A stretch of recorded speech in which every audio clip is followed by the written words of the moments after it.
Então, uma boa noite para todos, uma boa noite para todas. Nós estamos aqui pela página do Grupo Espírita Leon Denis, hoje mais uma vez para estudar alguma mensagem de Emmanuel, nesse programa, vamos dizer assim, né, nesse quadro que surgiu de uma forma bem espontânea e que tem tentado manter essa espontaneidade, o Emmanuel Entre Amigos.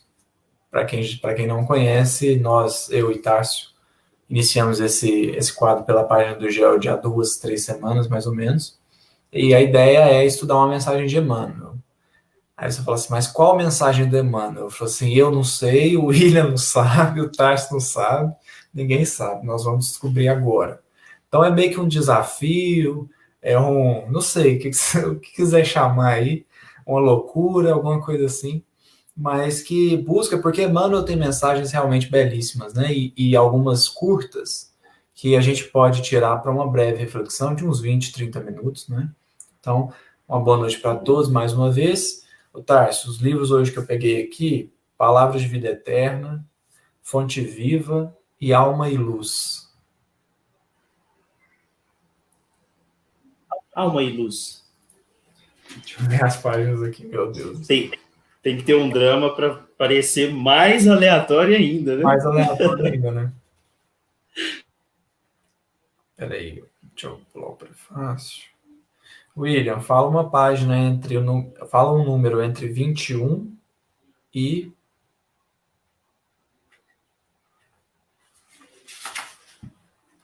O número entre 21 e 137.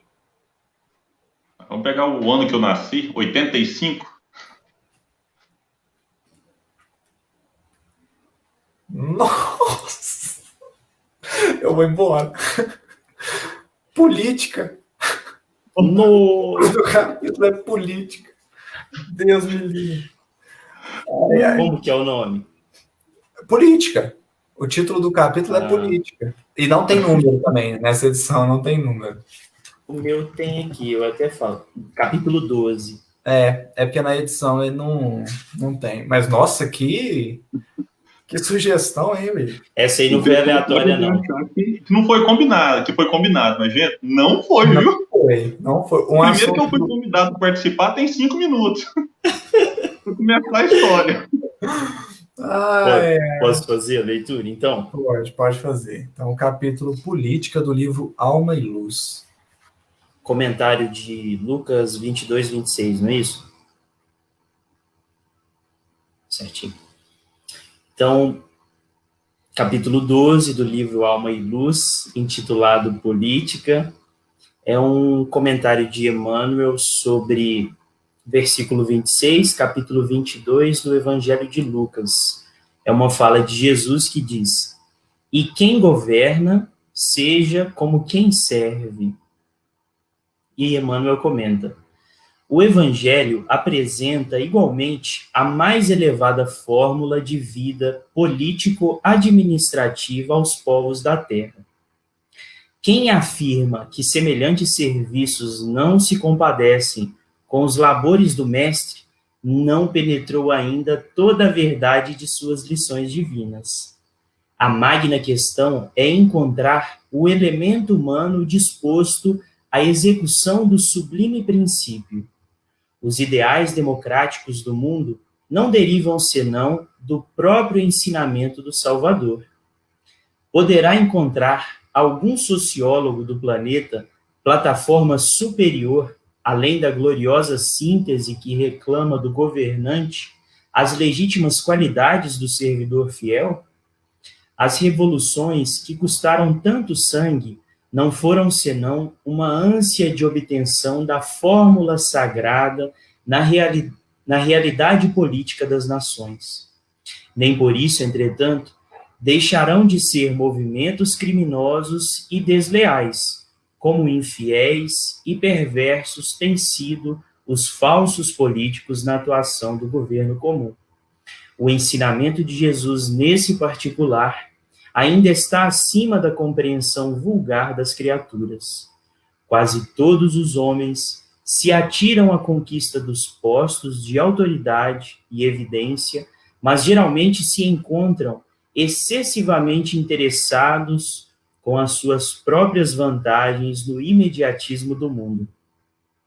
Ignoram que o Cristo, aí, conta com eles, não como quem governa tirânica ou arbitrariamente, mas como quem serve com alegria, não como quem administra golpes de força, mas como quem obedece ao esquema divino junto dos seres e coisas da vida. Jesus é o supremo governador da terra e, ao mesmo tempo, o supremo servidor das criaturas humanas. Acho que a gente já pode passar a bola direto para o William, né? E mutar o microfone. Às 7 horas a gente volta. Muito bom. Nossa, Nossa, essa mensagem eu particularmente não conhecia. Eu achei belíssima. William, você quer comentar alguma coisa? Deu tempo de você abrir ela aí? Acabou que eu não te dei muito tempo de abrir ela aí. Então, na verdade, meu computador, que eu tô com o notebook aqui, ele tá caindo, mas tá dando certo abrir aqui. Tá. Não, eu vou... É Alma-Luz, né? Aqui achei. Alma-Luz, capítulo 12, política, né? Mas isso aqui que o Emmanuel falou é muito verdadeiro, né? Tipo assim, às vezes as pessoas que estão no poder, elas almejaram tanto esse poder que aí fica o poder pelo poder, né? Eu quero chegar naquele cargo não pelo que o cargo deveria fazer, mas pela expressão de poder que aquele cargo tem, né? E aí fica uma coisa como se a política tivesse um fim em si mesmo, né? A pessoa, ela luta por alcançar um cargo político aqui, né? Vamos pôr um cargo administrativo muito alto, mas ela não para pensar nas responsabilidades que ela deveria arcar, né? E aí a gente acaba sofrendo um pouco, e isso acaba sendo um resgate, né, para todos nós, mas acaba sendo um sofrimento também, porque e o pior é que nós colocamos as pessoas lá, né? Nós acabamos colocando essas pessoas lá que quiseram o poder pelo poder, mas não se mostram alinhadas, né, com o propósito que deveriam estar, né? Realmente, assim, e a lição de Emmanuel, ela vai muito ao ponto do que a gente precisa refletir realmente. Primeiro, ele reconhece a necessidade da própria política, né? Infelizmente, é o meio que tem de administrar, de se preocupar com os interesses coletivos. Então, a gente não pode demonizar a política por conta dos maus políticos, por conta daqueles que, como você disse muito bem, criam um projeto pessoal de poder em que o seu intuito é o de servir apenas na teoria. Porque nenhum político vai falar assim, olha, eu quero ser eleito para ser servido. Todo político ele vai se apresentar como alguém disposto a servir ao povo, a servir à população. E o discurso ele é realmente bem nesse sentido de um discurso populista, de coisas, né, às vezes promete aquilo que é impossível. Às vezes a gente observa, por exemplo, prefeito prometendo coisa que não é nem da alçada do prefeito, é da alçada do governador ou da presidência. E também o contrário, governador e presidente prometendo coisas que é da alçada do prefeito executar. Então a gente percebe que falta, inclusive, capacitação para aqueles que querem, né, exercer essa função, que é uma função, a gente pode até dizer, divina. Porque aqueles que estão imbuídos dessa tarefa, eles são, em relação a elas, missionários. Missionários que obtêm sucesso, muitos deles, e missionários que fracassam. Então, ao longo da história, e não é só na política, é em todas as profissões, em todas aquelas em que o ser humano é chamado a dar algo de si, é muito natural que a gente observe o sucesso e o fracasso, isso faz parte.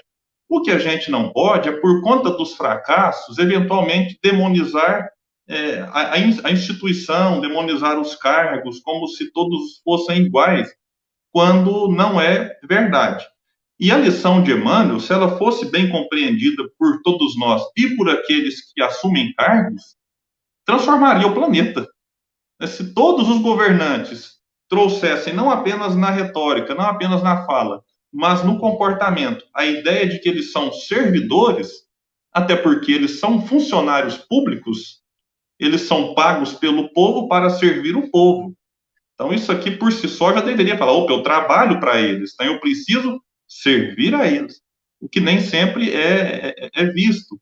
E aí, quando Emmanuel chama também a questão aqui dos falsos políticos, às vezes a gente se encanta com aparentes simplicidades, aparentes verdades, quando às vezes o comportamento, num sentido mais macro, fora das telas, isso historicamente falando, não me refiro a um ou outro personagem de agora, mas é algo já antigo. Às vezes, eu me recordo aqui de um desses debates, e para não dizer que é dos recentes, para não cair em polêmica, mas um debate lá da década de 90, os marqueteiros colocavam ali uma gotinha de suor aqui num dos candidatos, que é para dar a sensação de que era alguém que estava transpirando, que estava...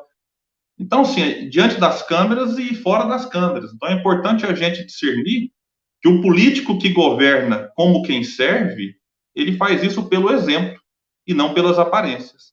E Emmanuel, essa mensagem aqui, eu também não lembro de ter lido ela. Eu preciso depois refletir com mais calma, porque ela é muito forte. E se me permitam só um pouco mais, ela me fez lembrar aqui agora de uma música que eu estudei esse final de semana agora, que eu peguei a letra e fui estudar. E eu deixo aqui para depois, quem quiser, fazer o mesmo. Que é a música Disparada, de Geraldo Vandré. Que é uma metáfora, mas genial. Geraldo Vandré, para mim, é um gênio. E lá ele narra, né, a missão de um homem, né? Primeiro já começa, né? Prepare o seu coração. Vou cantar em respeito a todos que nos acompanham aqui. Mas ele mostra, por exemplo, um indivíduo que sai do sertão e assume uma função, depois o vaqueiro morre e ele assume aquela condição ali de ter o poder nas mãos, e ele comenta, e a letra fala, eu tentei puxar aqui a letra, mas não deu tempo, mas eu vou puxar aqui ainda, e ele comenta que, de repente, ele estava lá, tratando a boiada com ferro, marcando, com violência. Por quê? Porque ele não tinha aquilo em mente antes. Ele imaginava que, olha, quando eu chegar ao poder, eu vou ser alguém, né, tranquilo, só que aí ele se encanta pela tentação do poder, e quando ele se vê, ele estava lá, fazendo como os outros faziam. Só que aí chega um momento crucial em que ele começa a sonhar com uma espécie de um modelo que seria o ideal para ele, e ele cai em si. E caindo em si, ele faz o processo de transformação pessoal. E aí a letra é muito bonita, eu não vou aqui dar todo o spoiler, mas vale a pena refletir, porque aí ele vem deixar justamente isso. Boiadeiro muito tempo, laço firme, braço forte, ou seja, é o que Emmanuel fala, da questão da força. Muito gado, muita gente, pela vida segurei. Seguia como num sonho, e boiadeiro era um rei. Só que aí depois ele vai dizer que, tudo bem, com gado você pode fazer isso, mas com gente não. Que ele faz a metáfora de boiadeiro e gado com aquele que está no poder e que tem aqueles que têm vamos dizer assim, ele tem a missão de conduzir, mas com a força não faz sentido, e com a força não é o que Jesus espera de nós. Eu pego carona nesse comentário que você fez, dizendo que, na verdade, não é só a política que é deturpada, né? São vários ministérios privados e públicos que a gente vê atualmente sendo deturpados constantemente. Vou pegar o exemplo no qual estou inserido, que é a advocacia. A advocacia é um ministério, uma profissão de extrema importância para a sociedade, uma profissão extremamente antiga. Mas muitas vezes o que a gente observa? As pessoas defendendo muito mais interesses pessoais do que a justiça propriamente dita. Então, assim, o que nós percebemos é justamente isso. A deturpação do ministério, porque o ministério, como o próprio Emmanuel conceitua aí, ele seria divino. É uma concessão divina nas nossas mãos para que a gente possa ali estabelecer algumas tarefas, alguns trabalhos e melhorar a sociedade. Mas nós que criamos essa deturpação do ministério. Recentemente eu vi uma palestra do Mário Sérgio Cortella, uma palestra em que ele fazia referência a um livro publicado também, não tão recente, em parceria com um professor, Renato Janine Ribeiro, o nome do professor. Estou até com ele aberto aqui, ó. O livro chama Política para Não Ser Idiota. Vê se vocês vão conseguir ver aí. Meu livro físico aqui pelo celular. E é interessante porque, assim, parece até pejorativo o título, né? Política para Não Ser Idiota.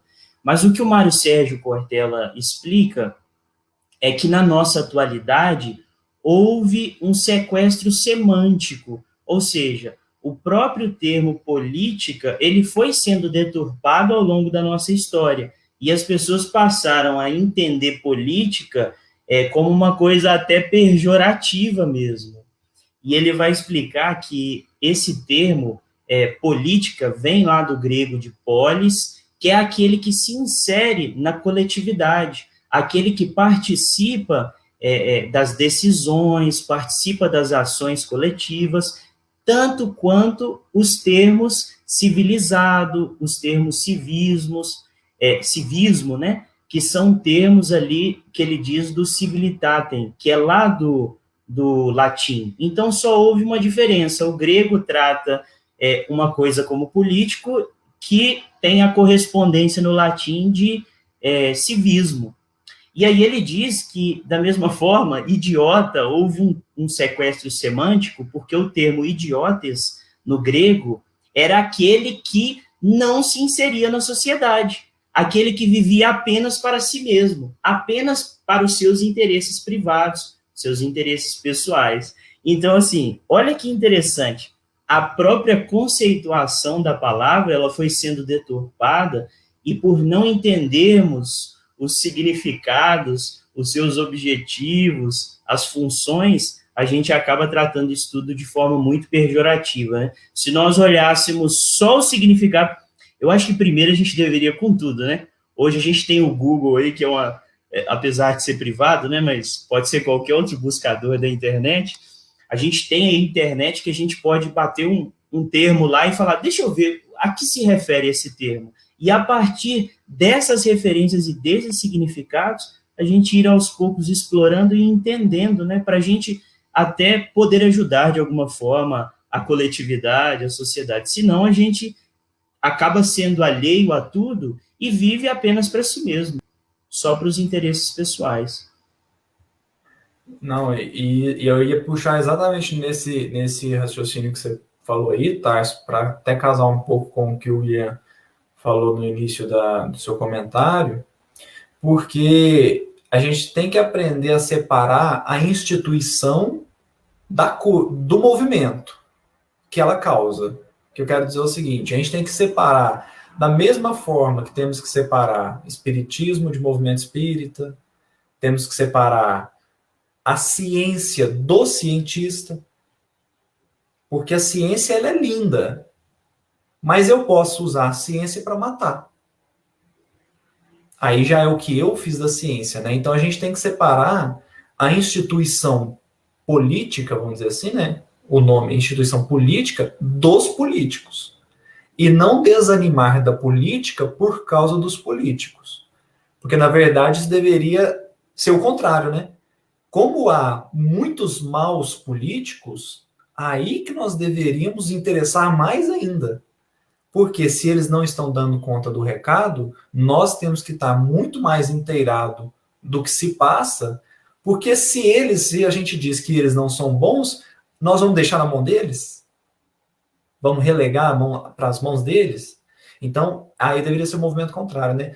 Mas a gente não desanimar da política em si por conta dos políticos, como não devemos desanimar do espiritismo por causa dos espíritas, nem da ciência por causa dos cientistas. Por quê? O Emmanuel fala uma coisa aqui no penúltimo parágrafo, que ele diz assim, os políticos ignoram que o Cristo conta com eles, não como quem governa tirânica ou arbitrariamente, mas como quem serve com alegria. Ou seja, o papel do político é um papel que o Cristo espera, que o Cristo deseja. Então, o Cristo quer pôr esse político lá não para que ele cause mal, mas para que ele aprenda a servir, para que ele se sinta, como o William bem colocou, devedor, né? Que aí eu não vou entrar no capítulo do Paulo lá, se nós devemos. Bom, tá, senão aí a gente já teve 2 cafés desse capítulo, senão a gente, né? Mas, assim, para que a gente se sinta, para que o político se sinta devedor daquela sociedade a que ele serve, né? Porque o trabalho dele é um trabalho do Cristo, né? É o que Emmanuel fala lá no prefácio do Caminho, Verdade e Vida, né? Jesus não vê templo e oficina separados. Toda a terra é seu altar de oração e seu campo de trabalho ao mesmo tempo, né? Então, a política é lugar de servir ao Cristo, o meu trabalho é lugar de servir a Jesus, todos os lugares, né? Mas a política em especial, por ser o tema da mensagem, mas também porque tem um impacto profundo na sociedade, né? Tem um impacto, Gustavo, em tudo, né? Na escola de qualidade, na rotatória, na esquina da casa, que está tendo muito acidente, ninguém resolve os acidentes que lá acontecem. Tudo é política. O preço do pão, o preço do remédio, do gás, a comida que falta na mesa de alguém que passa fome, a água que falta, enfim. Tudo isso, com atuação política, boa ou ruim, pode aumentar ou pode diminuir. Então, a gente precisa compreender que ninguém é obrigado a se candidatar. Ninguém é obrigado a declarar voto. Voto é secreto, declara quem se sentir à vontade. Mas a gente tem um dever, não, eu não vou nem chamar de obrigação, mas um dever, como eleitor, de se interessar mais e pesquisar. Porque a gente vem de uma época em que as pessoas com tanta carência de algo básico ali mesmo, vendiam votos, e talvez ainda hoje vendem, por 50, 100 reais. Só que ela não imagina que aqueles 50, 100 reais que ela ganha naquele momento, e que às vezes é para comprar comida, não é para ficar rica. Ela na ilusão fala, nossa, eu preciso tanto de 100 reais agora que eu vou vender. Aquilo vai sair muito mais caro, a curto prazo, a médio e a longo prazo. Então, se a gente tomar consciência política, mesmo que a gente não queira entrar nos debates, entrar nas discussões, mas para a gente ficar interessado, inclusive, ouvindo o contraditório. Poxa, se eu gosto muito de um político, deixa eu ouvir aqueles que falam mal dele. Mas deixa eu também ouvir aqueles que falam bem daquele que eu não gosto. E com muito cuidado com fake news, porque hoje a coisa mais difícil do mundo é saber o que é verdade e o que não é. Mas é a importância da oposição, né, William? A importância da oposição, né? De você ter o outro lado também para você analisar. Estamos numa democracia. Eu não sei se foi Churchill que falou que a democracia é o pior dos regimes, tirando todos os outros. Quer dizer, não é o regime ideal, mas como não se tem outro, é o melhor. E na democracia é não só possível, como é necessário a troca de ideia, o debate, não necessariamente o embate. A disputa de ideias, ela faz parte. A partir dela, por exemplo, um congresso, uma assembleia, é formado por oposição e por situação. Governos que têm muito apoio e que não têm oposição, normalmente são perigosos, porque não tem quem questiona, não tem quem critica, quem aponta erros. Então, são valores que foram conquistados lá atrás. Aqui falou das revoluções que custaram tanto sangue. A Revolução Francesa, por exemplo, foi um movimento histórico, talvez um dos mais importantes que a humanidade já presenciou nesse aspecto político. E tanta gente morreu para trazer valores que estamos aqui hoje. Então, esse é um ponto. Eu queria só destacar aqui um detalhe, que o Evangelho apresenta, ele começa assim, se a pessoa lesse só a primeira frase, já podia ter parado aqui. O Evangelho apresenta igualmente a mais elevada fórmula de vida político-administrativa aos povos da terra. Aqui não está falando de religião, catolicismo, o espiritismo, o protestantismo, o Evangelho.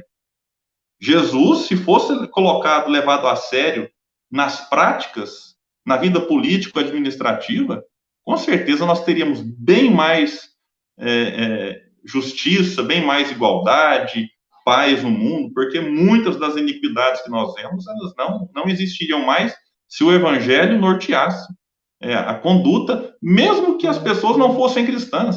Você pode ser cristã, pode não ser, pode ser budista, mas o evangelho se apresenta como um modelo, né, para aquele que quer ser um bom governante no sentido correto da palavra. Me lembrou Gandhi essa fala sua, né? Me lembrou Gandhi, que não era cristão, mas quando ele foi questionado, né? O Haroldo que conta isso, questionaram Gandhi. O que faremos para implantar o cristianismo na Índia? Aí ele respondeu, falou assim, duas coisas. A primeira é que vocês vão ter que ensinar o cristianismo sem deturpação. Aí acho que o cara já começou a desistir da ideia, né, nessa primeira aí. Ele falou assim, e o segundo é que os cristãos vão ter que viver como viveram Cristo. Aí o cara desistiu da ideia, né? Porque o evangelho em si, ele traz tudo que a gente precisa, né? E a afirmativa de Emmanuel, realmente, como você destacou aí, é muito importante realmente para a gente trazer à tona, de novo, a importância da política, né? Porque há formas e formas de se administrar, né? Mas se a gente administrar tendo o evangelho como bússola, né, tendo o evangelho como referencial, aí a gente vai ver, por exemplo, por que Jesus governa a Terra. Por que Jesus... Por que ele não governa um estado, um país? Por que ele governa o planeta? Porque ele é o melhor governador possível. Porque ele é o que segue e o que serve da melhor forma, né? Ele segue o evangelho e serve da melhor forma. Nesse trecho sobre as revoluções, é claro que o assunto é extremamente extenso, né?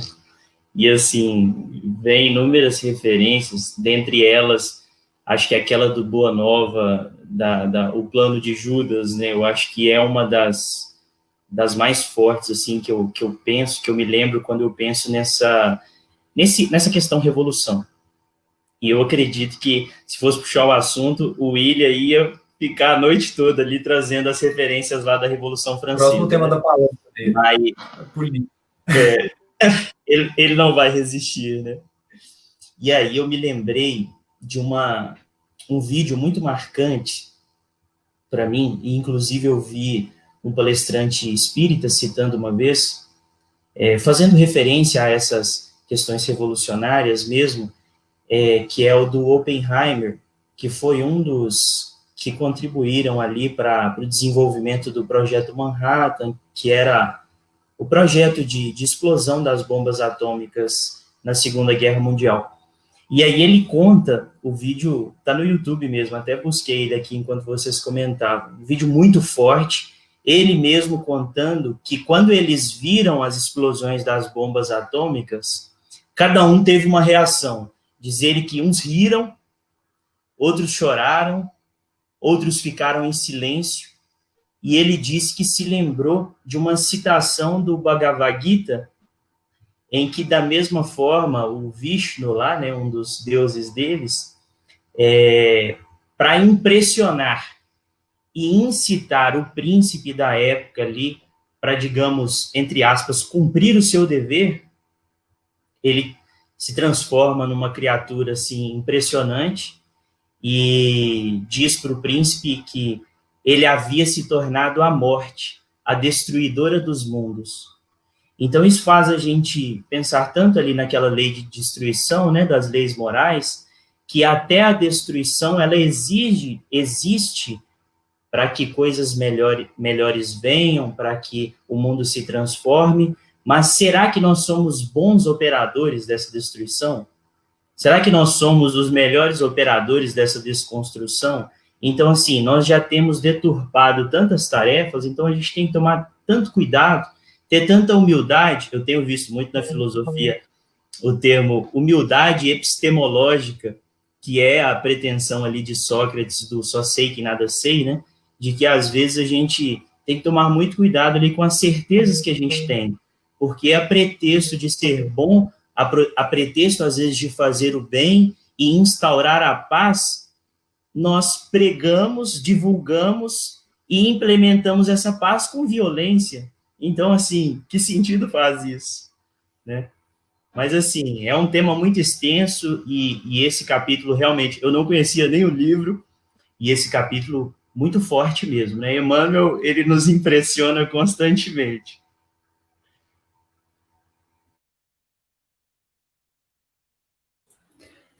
Realmente, e assim, quando a gente teve essa ideia, aqui já encaminhando para o final, mas e aí, William, se quiser complementar alguma coisa depois, fique à vontade, você é o nosso convidado de hoje, né? Mas quando a gente teve a ideia, a gente falou assim, vamos deixar um estudo para a espiritualidade guiar, né? A espiritualidade que vai decidir, e realmente a gente começa a assistir um pouquinho assim do quão gratificante né? É um estudo mais espontâneo, de vez em quando mais aprofundado, de vez em quando mais superficial também, mas que não deixa de nos impactar, né? Realmente, acho que o tema hoje foi bem propício. E, William, se você quiser deixar alguma mensagem aí no final, alguma coisa no final para a gente já encerrar, nosso tempo já... É só deixar a frase que me veio à mente enquanto a gente falava aqui, que é uma frase de Platão.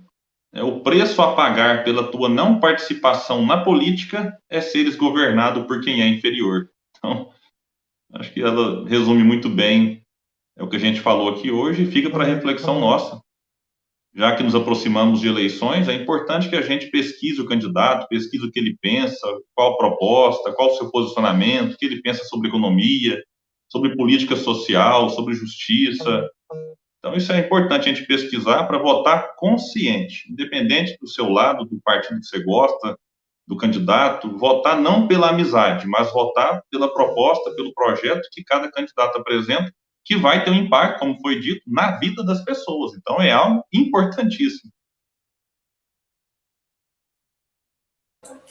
Bom, pessoal, então, assim, faço das suas, William, as minhas últimas palavras também, que a gente possa ter consciência que seja, e que política não seja, né? Porque é importante, quando a gente vai definir o que é política, é importante pensar no que ela não é, e que ela não se torne, então, motivo de desavença, motivo de separações, motivos de brigas mesmo, né? Que acabam sendo mais prejudiciais do que benéficas, mas que seja um tema, um tópico de nossos estudos, da nossa pesquisa, para que a gente possa ir melhorando a nossa sociedade e caminhando com ela no sentido do Cristo, no sentido do Evangelho.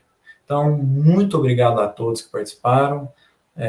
A gente vai, como se fala, tentando, né, toda semana manter na terça-feira, às 6h30. Convidado da semana que vem é o Daniel Nascimento, né? Vamos estudar um pouquinho mais de Emmanuel com ele, com esse amigo tão querido. E é isso, pessoal. Uma boa noite para todos. Obrigado a quem participou. E que nós possamos seguir com Cristo, hoje e sempre.